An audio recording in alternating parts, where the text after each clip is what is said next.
A Sociedade Espírita Caminho, Verdade e Vida apresenta audiolivro Boa Nova, obra psicografada por Chico Xavier e ditada pelo Espírito Humberto de Campos. Capítulo 1 Boa Nova. Os historiadores do Império Romano sempre observaram com espanto os profundos contrastes da gloriosa época de Augusto. Caio Júlio César Otávio chegara ao poder, não obstante o lustre de sua notável ascendência, por uma série de acontecimentos felizes. As mensalidades mais altas da antiga república não acreditavam no seu triunfo. Aliando-se contra a usurpação de Antônio, com os próprios conjurados que haviam praticado o assassínio de seu pai adotivo, suas pretensões foram sempre contrariadas por sombrias perspectivas. Entretanto, suas primeiras vitórias começaram com a instituição do triunvirato e, em seguida, os desastres de Antônio no Oriente lhe abriram inesperados caminhos. Como se o mundo pressentisse uma abençoada renovação de valores no tempo, em breve todas as legiões se entregavam, sem resistência, ao filho do soberano assassinado. Uma nova era principiara com aquele jovem enérgico e magnânimo. O grande império do mundo, como que influenciado por um conjunto de forças estranhas, descansava numa onda de harmonia e de júbilo, depois de guerras seculares e tenebrosas.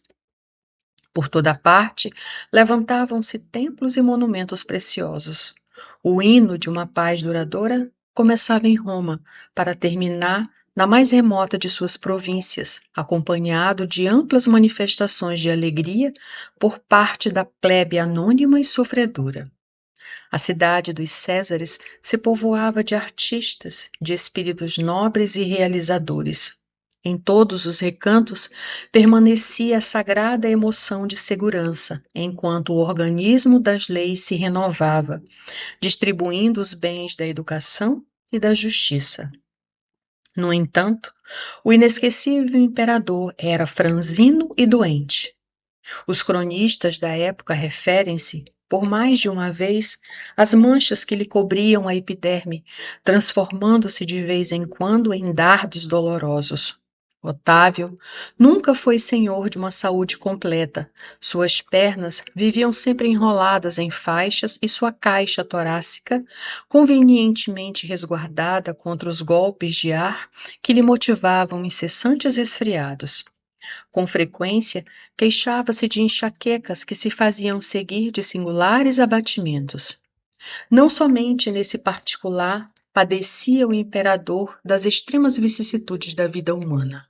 Ele, que era o regenerador dos costumes, o restaurador das tradições mais puras da família, o maior reorganizador do império, foi obrigado a humilhar os seus mais fundos e delicados sentimentos de pai e de soberano, lavrando um decreto de banimento de sua única filha, exilando-a na ilha de Pandantária, por efeito de sua vida de condenáveis escândalos na corte, sendo compelido mais tarde a tomar as mesmas providências em relação à sua neta.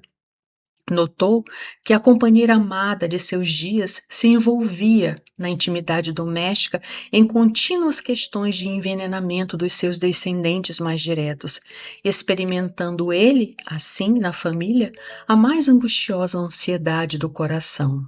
Apesar de tudo, seu nome foi dado ao século ilustre que o vira nascer. Seus numerosos anos de governo se assinalaram por inolvidáveis iniciativas.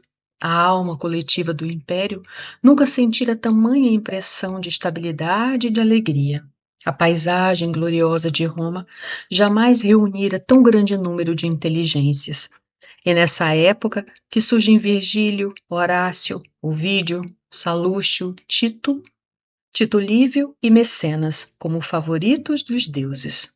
Em todos os lugares lavravam-se mármores soberbos, esplendiam jardins suntuosos, erigiam-se palácios e santuários.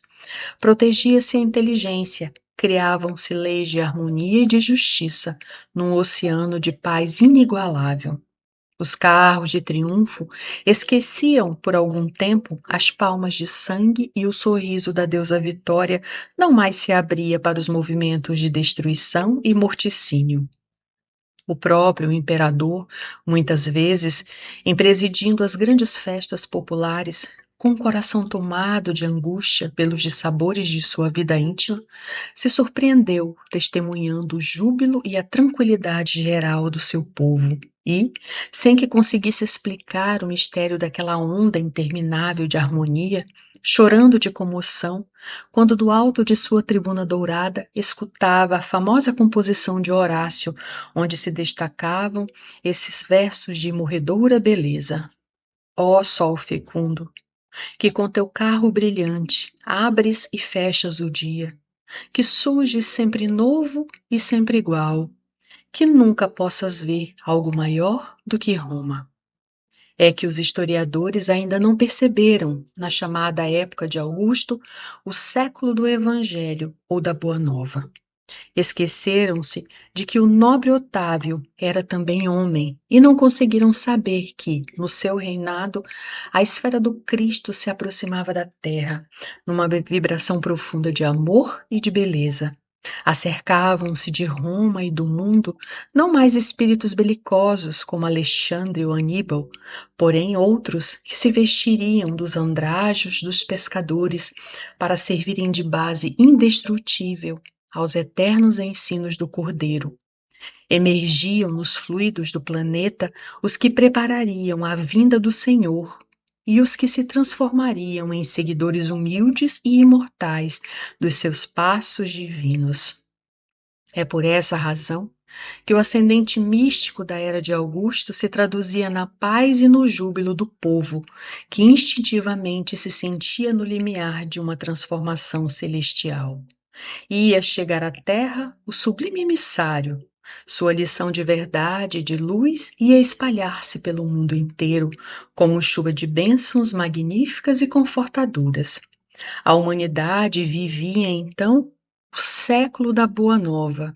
Era a festa de noivado a que Jesus se referiu no seu ensinamento em Morredouro. Depois dessa festa dos corações, qual roteiro indelével para a concórdia dos homens, ficaria o Evangelho como o livro mais vivaz e mais formoso do mundo, constituindo a mensagem permanente do céu entre as criaturas em trânsito pela terra. O mapa das abençoadas altitudes espirituais, o guia do caminho, o manual do amor, da coragem e da perene alegria. E, para que essas características se conservassem entre os homens, como expressão de sua sábia vontade, Jesus recomendou aos seus apóstolos que iniciassem o seu glorioso testamento com os hinos e os perfumes da natureza, sob a claridade maravilhosa de uma estrela, a guiar reis e pastores à manjedoura rústica, onde se entoavam as primeiras notas de seu cântico de amor e o terminassem com a luminosa visão da humanidade futura, na posse das bênçãos de redenção. É por esse motivo que o Evangelho de Jesus, sendo o livro do amor e da alegria, começa com a descrição da gloriosa noite de Natal e termina com a profunda visão da Jerusalém libertada, entrevista por João nas suas divinas profecias do Apocalipse.